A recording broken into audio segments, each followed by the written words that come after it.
Okay, yes, you're still on the Showbiz. You're still on Showbiz, and we're having a great time. See, it's just about to start. Okay, we just gave you the news. I told you, big things are going on right now. Today on Showbiz, big things are going on. You're going to see lots of, you're going to have events. Matter of fact, let's talk about the first event right now.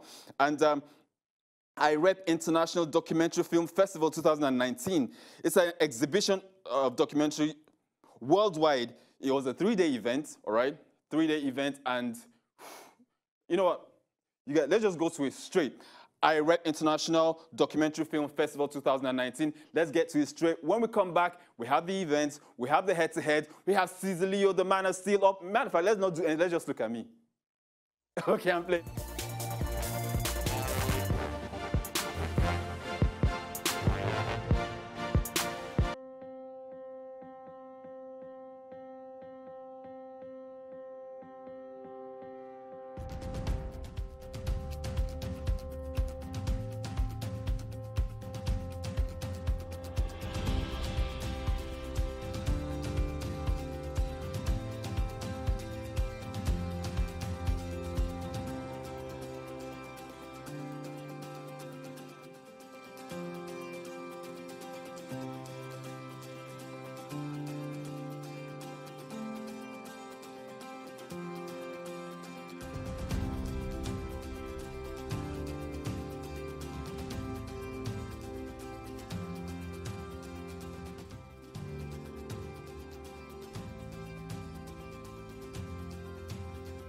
All right, ladies and gentlemen, it's your boy Dewa, aka Fresh. And anytime you see this face, you hear this voice, you know you're locked on to the best event show on TV.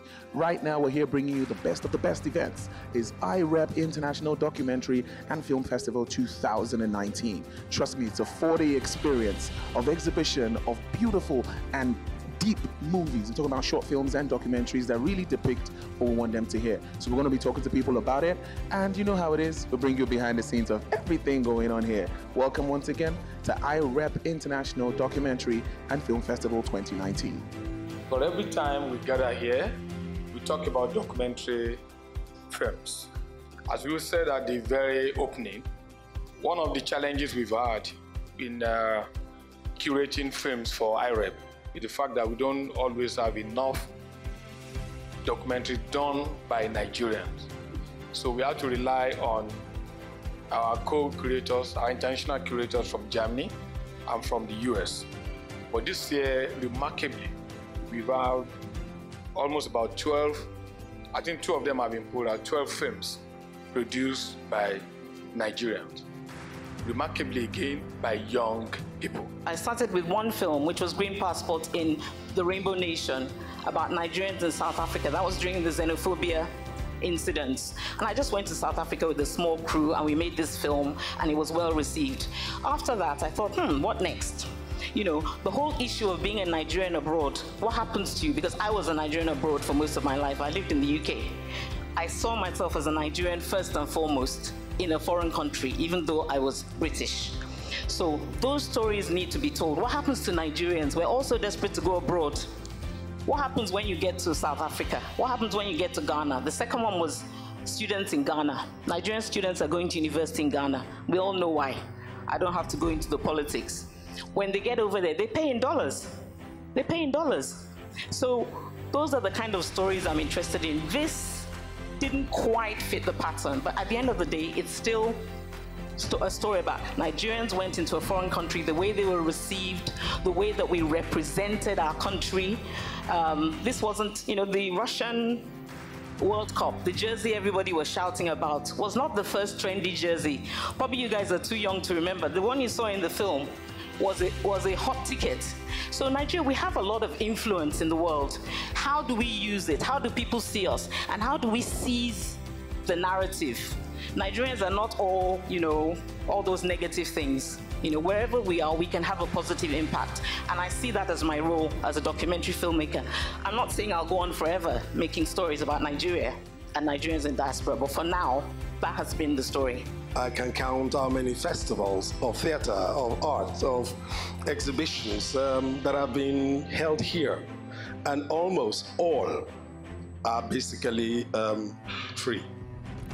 Now, is Theo someone with money?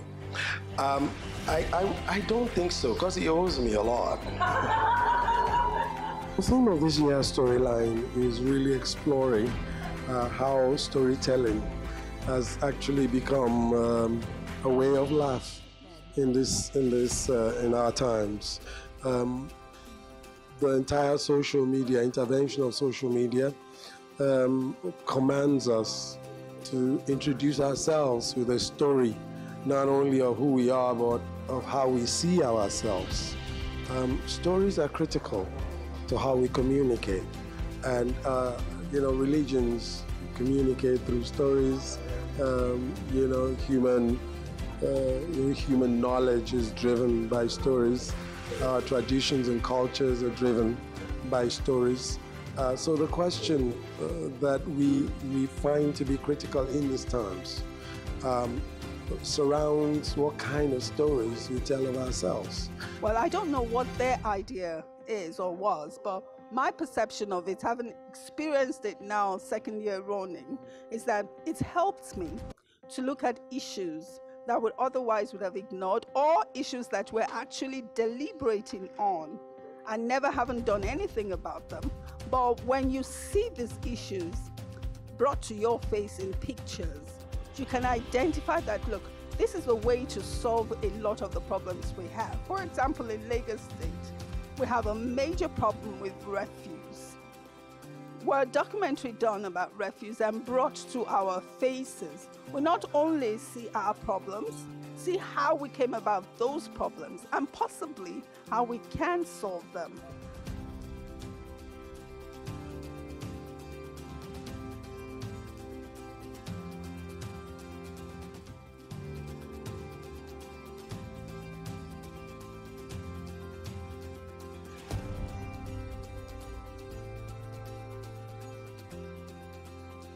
It's more, bringing in a rough cut and the funders having certain expectations. Can you develop the arc, feels like the third act. We need to feel that transformation a little bit more of your character. Or even in the fundraising stage, the proposals have, who are your characters going to be? What is their arc going to be? And if you're a verite filmmaker and you're like coming to Lagos to make a film about, a person here, if you're shooting, as things happen in an observational style, you can't necessarily guarantee what you write down is what you're going to find. So it sort of sometimes feels like it puts the cart before the horse. The question I'd like to ask you, do you think we're going to have that kind of gender equality in this country? And if we're going to have it, how are we going to have it? Thank you. That's a very loaded question. I'll try and unpack that. Like Bismarck Rewane said in the documentary, the issue with Nigeria, it's not just gender, it's our institutions, it's our systems, systems of oppression, economic inequality, economic disparity, gender disparity, tribal disparity, and I'm not sure we're there yet. I'm not sure we're even close to even having that level of conversation. I feel a lot of the conversations on feminism from an institutional perspective are a little bit surface, except the private sector. They've made quite a few, they've made some strides in improving the level of women, and of course the creative sector it's also a good sector as well that is quite enabling to women such as myself. The quality of the documentaries, number one, they are world-class quality. Secondly, I want to give kudos to all the organizers of this Irep. I've been very impressed, and the truth of the matter is you can compare it to what you've seen all over the world. Everything works with time, things are done accordingly, people are very, very cooperative and interactive, and so to be honest with you, I've been really conquered. Education is going down. Education is something that people don't even hold in high esteem anymore. I mean, you ask the average Nigerian, sorry, there's nothing I want to use any degree for. I would rather go do something to, empower myself, empower my skills, and then use it to make money. Nobody cares about education anymore. There's a lot of young people going home, right? And their sense of what is going on around us is so warm. I'm sorry to say. And it's a product of the education that has been destroyed, that's how I'm referred to. So for you to be a filmmaker that wants to affect the society, that wants to make films that will endure, that will change, that will affect living, even the political climate, you must be well grounded in the goings on around you. I think the objective is to be as mobile, as possible. It's sort of a minimalist approach. Throw a bag on your bag and people don't take you serious. They think you are doing selfie and you are doing serious work. And the way the technology is going, I could almost predict that everything, the way the technology is going to end up on smartphones. To enjoy more of these our Ogbonge videos when you just watch, press this button to subscribe on top of our YouTube page. You go love am.